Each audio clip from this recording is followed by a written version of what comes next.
Day 3 bersama collaboration bersama Nusantara Village dan juga CK Media. So hari ni cuaca memang sangat mendung, hujan tak berhenti daripada semalam dan saya sejuk sampai pakai baju 2 lapis guys. So hari ketiga untuk isi bantuan mangsa banjir di sekitar Jeram Selangor.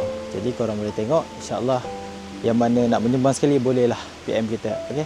Kepada SK Parit Mahang, iaitu mangsa banjir yang bertempat di sana dan ditempatkan sementara di sana sementara menunggu air surut.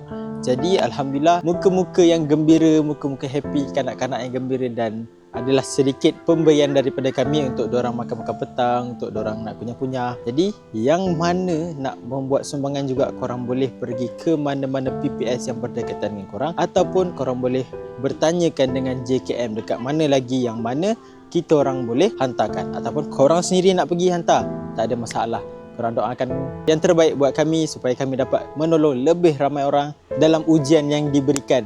InsyaAllah kalau diberikan rezeki lagi, kami akan sampai ke tempat anda untuk memberikan apa yang boleh diberikan kepada mangsa-mangsa yang lain. Okay, terima kasih. Alhamdulillah. Assalamualaikum.